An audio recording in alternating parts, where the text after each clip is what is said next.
مساء الخير، يا رب تكونوا كويسين.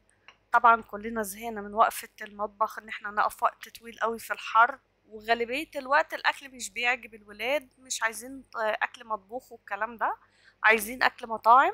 تعالوا نعمل لهم اكل المطاعم في البيت بتكلفة قليلة قوي، وكمان بطريقة صحية جدا، مغذي ومفيد. ولو كمان حد عامل دايت هتنفعه الوصفة دي قوي. الوصفة جميلة ومغذية وصحية. بس لو أول مرة تشوفوني، أنا اسمي مادونا. يا رب القناة تعجبكم وتعملوا لايك وشير وتشتركوا في القناة، ومستنية منكم كومنت تقولوا لي ايه رأيكم في الوصفة. أول حاجة معانا الصوص، معانا نص كوباية مايونيز أنا حطيتها في البولة. تمام.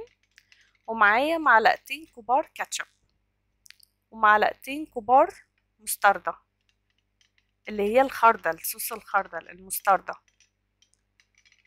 ولو مش بتحبوها حطوها، ما تقلقوش، في الصوص هتعجبكم قوي، مش هتحسوا بطعمها مباشر. معانا هنا معلقة كبيرة بصل مفروم ناعم، انا مقطعاه بالسكينة بس مقطعاه صغير قوي. وخيار مخلل برضو مقطعاه صغير خالص، معلقة كبيرة من ده ومعلقة كبيرة من ده. ومعانا رشة فلفل اسود، ملح، نص معلقة توم باودر، نص معلقة بصل باودر، معلقة خل. الصوص ده رائع بمعنى الكلمة، انتوا ممكن تسيبوا الاكل اساسا وتقعدوا تاكلوا في الصوص ده، زي صوص البيك تيستي كده بتاع ماكدونالدز. معانا بقى نص كيلو صدور فراخ مخلية. طبعا الصدور احنا بقى غسلناها كويس وشطفناها وصفيناها من اي سوائل فيها، ولو فيها اي جلود بنشيلها. تمام. وبقطعها كده زي ما انتوا شايفين.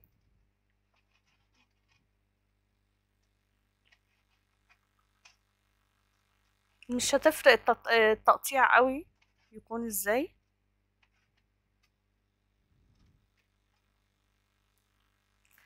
اول حاجة انا بجيب الكبة، بكون جايبة نص قرن فلفل رومي احمر، وبصلاية وسط. عادي ممكن فلفل رومي اخضر، بس هو الفلفل الاحمر مع الفراخ بيدي نكهة حلوة قوي، وطبعا قيمته الغذائية عالية جدا.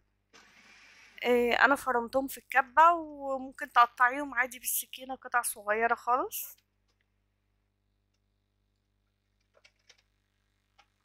زي ما انتوا شايفين كده، انا بنزلهم في مصفى عشان انا عايزة انزل السوائل منهم. هما طبعا عشان اتفرموا فبيبقى فيهم نسبة سوائل. انا عايزه في الوصفه الطفل بس. طب الميه دي ما ترميهاش، شيليها في الفريزر، تنفع لتتبيل بانيه، لفراخ مشويه، لتصبيع كفته، تنفع لحاجات كتير. تمام. انا حطيت بقى الفراخ في الكبه. انا عارفه ان في ناس لما بتشوف فراخ هتتفرم وكده بيزهقوا، مش بيبقوا عايزين يعملوها. لا، اولا هي بامانه مش هتاخد اكتر من 10 دقايق، انتي هتقفي 10 دقايق في المطبخ وطعمها رائع. حطيت عليه تفل البصل والفلفل، وحطيت عليه بقدونس مفروم، وحطيت توابل، بس المقطع بتاع التوابل ما تصورش. حطيت معلقة صغيرة توم باودر وبصل باودر وبابريكا وملح وفلفل اسود. ده عيش تورتيلا حجم الصغير، الحجم الصغير. ده اللي هو الاسمر اللي بحبة القمح الكاملة، زي ما وريتكم كده. الكيس مكتوب عليه السعرات بتاع الرغيف. الرغيف ده سعراته 141 جرام، 141 سعر حراري، يعني زيه زي نص رغيف العيش البلدي او قطعتين التوست. عشان اللي بيعملوا دايت، وفي نفس الوقت للولاد مغذي وبيشبع اكتر من التورتيلا الابيض.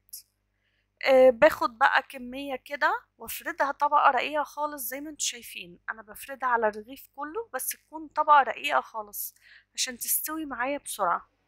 الكمية اللي معايا كفت ال5 أرغفة. تمام. بسخن بقى طاسة على النار، وبحط يعني فتفوتة سمنة بلدي زي ما انتوا كده شايفين، عشان طبعا الصدور الفراخ ما بيبقاش فيها دهون، فانا بس عايزة نسبة دهون بسيطة معاها. اول ما الطاسه بتسخن كويس بنزل بالرغيف على الوش، على الجنب اللي فيه الفراخ، ياخد صدمه. انتوا هتشموا ريحه شوي جميله قوي، وتبتدوا تضغطوا كده عليه علشان يستوي كويس. هو مش هياخد بالظبط، كل رغيف بياخد حوالي من دقيقتين ل3، لان طبقه الفراخ رقيقه جدا والفراخ مفرومه، فهي بتستوي بسرعه قوي. فسيبوه كده دقيقتين 3. الاول دقيقه كده على نار عاليه، عشان يتلسع كده، ياخد لسعة الشوي، وبعد كده وطوا النار دقيقة او دقيقتين تانيين عشان يستوي. واول ما تلاقوه بقى خد لون حلو يقلبوه.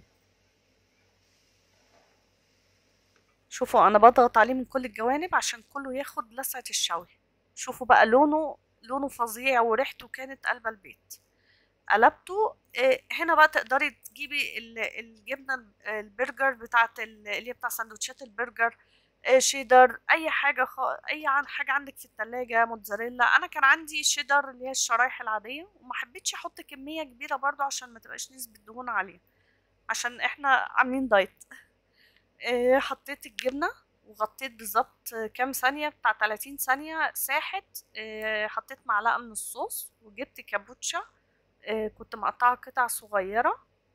طبعا انت ينفع تضيفي عليها الاضافات بتاع سندوتشات البرجر العادية خالص. عايزة تضيفي شرايح بصل، خيار مخلل تاني، شرايح طماطم، اللي انت بتحبيه. ورجع خد تحميصة كده من تحت وقلبته. هعمل واحد تاني قدامكم. الطاسة برضو سخنة قوي. بقلب الرغيف كده على وشه وابتدي اضغط عليه كويس عشان كله يستوي من كل الجوانب، ما يبقاش فيه حتة كده مقببة لفوق شوية فما تستويش. بصوا الخمس أرغفة دول ما كملوش بتاع 7 دقايق 8 دقايق كنت مخلصة الغدا. يعني أسرع غدا عملته في حياتي. وعجب الولاد جدا. يعني فرحوا قوي كأنهم كانوا أكل جايبينه من مطعم من بره. تمام. اهو خد لون حلو. زي ما قلنا برضو اي جبنة عندك في التلاجة ما عندكيش مش فارق. ديك الجبنة شيدر شرايح كده، وزي ما انتم شايفين كده كمان كانت مقطعة. فبحطها كده واغطيها بتاع 30 ثانية بتسيح على طول. عندك جبنة رومي بقى، عندك جبنة موتزاريلا، اللي انت عايزاه حطيه. وحطيت عليهم معلقة صوص. طبعا الصوص عايزة تزودي الكمية عن كده مفيش مشكلة. السندوتشات اللي بعد كده زودت كمية الصوص شوية، بس كنت لما بقطعها كان بيبقى باظظ خالص يعني. اللي بيحب بقى السندوتشات الجوسي قوي يزود الصوص. وحطينا الكابوتشا زي ما انتم شايفين، وقلبنا الرغيف كده اهو اخد تحميصة من تحت كده جميلة قوي، قرمشة كده خفيفة، بصي بتوديكي في حتة تانية. وهعمل بقى كل الكمية بنفس الطريقة. طبعا الولاد اخدوا، وده اللي عرفت الحقه ان انا اصوره. رائع جميل. شوفوا ده كان الصوص بتاعه كتير، كان باظظ ازاي. سخن جدا وانا بمسكه، بس فعلا اكلة هتعجبكم جدا. اتمنى يكون الفيديو خفيف على قلبكم والشرح يكون سهل وخفيف. نورتوني.